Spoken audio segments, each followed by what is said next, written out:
Hi, my name is Donald Robertson and I'm a member of the team responsible for Stoic Week 2013 and the accompanying handbook.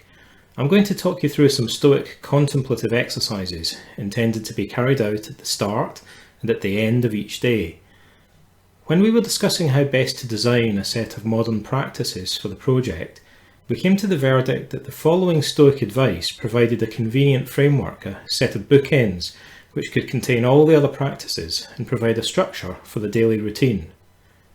Zeno, the founder of Stoicism, reputedly wrote a book on the very ancient doctrines of the pre-Socratic philosopher Pythagoras.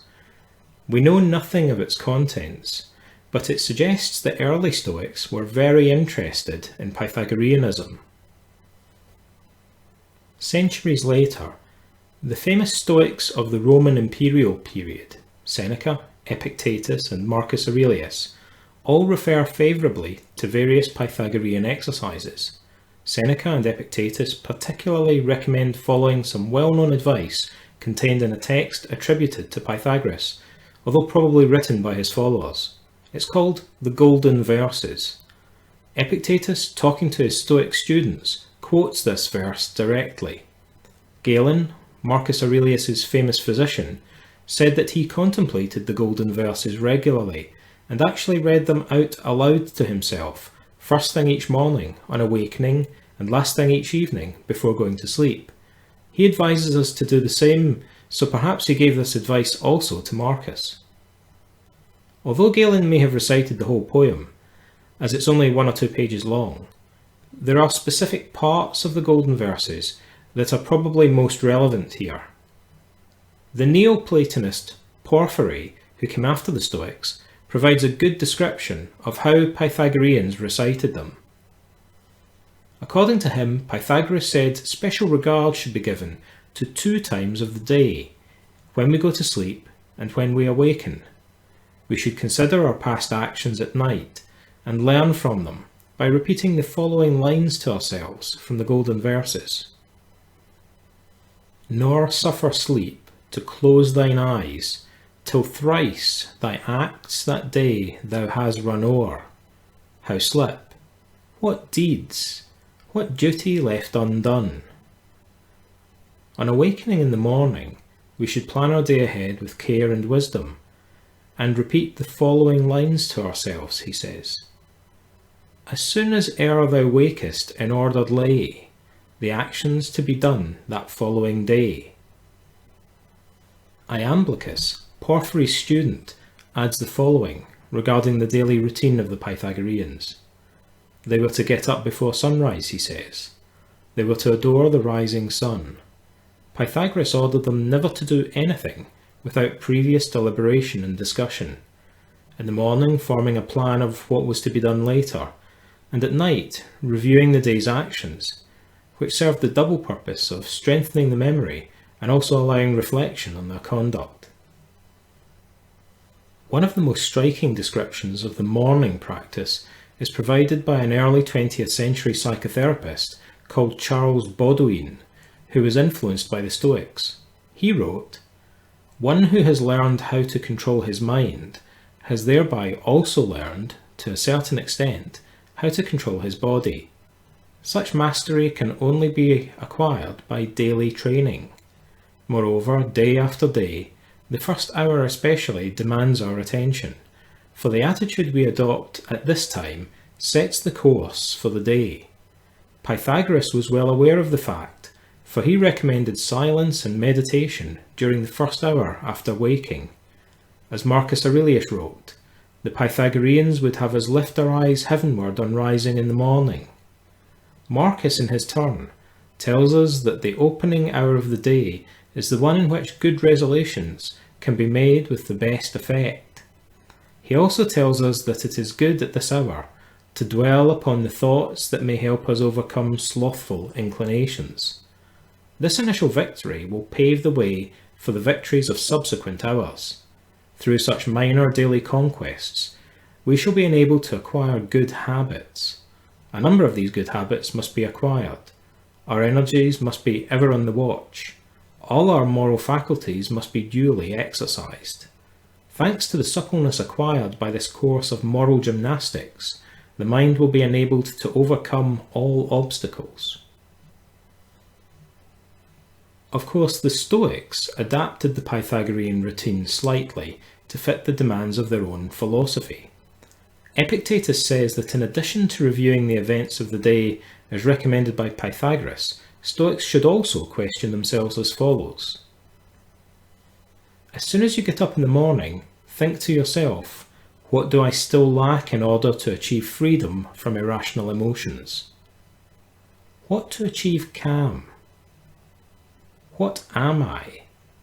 I am not a paltry body, not property, not reputation, am I? None of these. Well then, what am I? A rational animal. What then are the demands upon you? Rehearse your actions. Where did I go wrong? In matters conducive to serenity. What did I do that was unfriendly, or unsocial, or inconsiderate?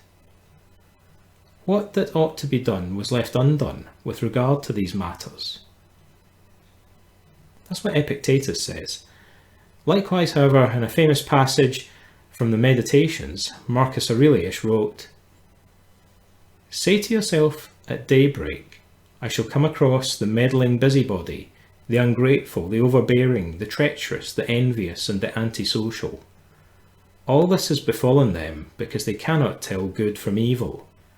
But I have seen the beauty of good and the ugliness of evil, and have recognized that the wrongdoer has a nature akin to my own, not of the same blood or birth as me, but the same mind, and possessing a share of the divine. And so none of these can harm me. No one can implicate me in ugliness, nor can I feel angry at my kin, or hate him. We were born to work together, like feet, hands, and eyes, like the two rows of teeth, upper and lower. To obstruct each other is unnatural." Elsewhere, he puts it even more simply. He writes, "At daybreak, when reluctant to rise, have this thought ready in your mind. I am getting up to do a human being's work." Now, I've quoted these passages because you may find it helpful to contemplate those ideas from the ancient literature. One way of applying them to your daily routine during Stoic week would be as follows, and you may even want to play this part of the recording again each morning as a kind of guide. Begin by finding a quiet space and allowing yourself to relax and reflect on the day ahead.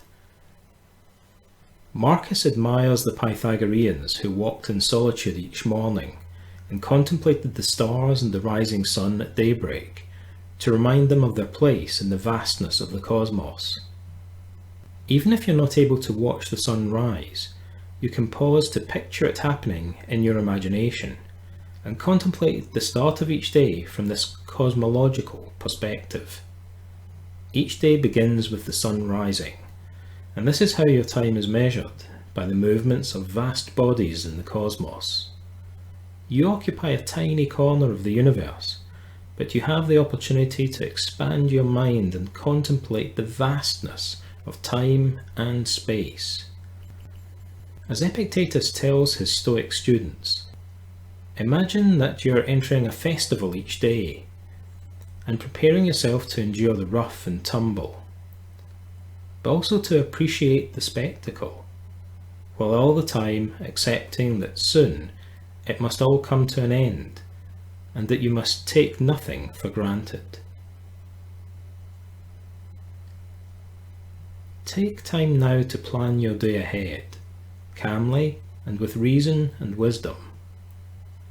Think of the day ahead, the tasks you face, and what you would prefer to achieve, fate permitting. Next, imagine being thwarted by events and by people, and yet being able to accept these setbacks with equanimity and indifference. What's most important from a Stoic perspective is how you deal with life, not what external events happen to befall you. So imagine even the worst case scenario, and accept that it's possible everything will go wrong. However, remind yourself of the importance of your own attitude, whether or not your external plans succeed. Prepare yourself to meet adversity with as much practical wisdom as you can muster, with justice or fairness to others, and with self-discipline when it comes to any unruly emotions and desires. Epictetus says you should ask yourself what inner resources nature has armed you with to deal with such external events. How can you excel in your character and make the best use of whatever befalls you? You may also want to ask yourself what a Stoic sage or hero would do if faced with the same challenges. How would Socrates or Zeno deal with the situations you face, even if things went completely against your plans? How would other people you admire deal with similar setbacks? Anyone who exhibits virtue or strength of character, what can you learn from their example when preparing yourself for the day ahead?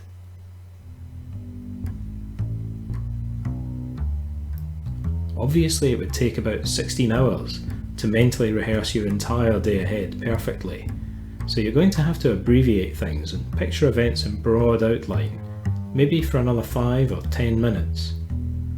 Plan your day ahead as best you can from the perspective of Stoic philosophy, just drawing on the principles and examples you've learned about so far, and some of the ideas I've just mentioned.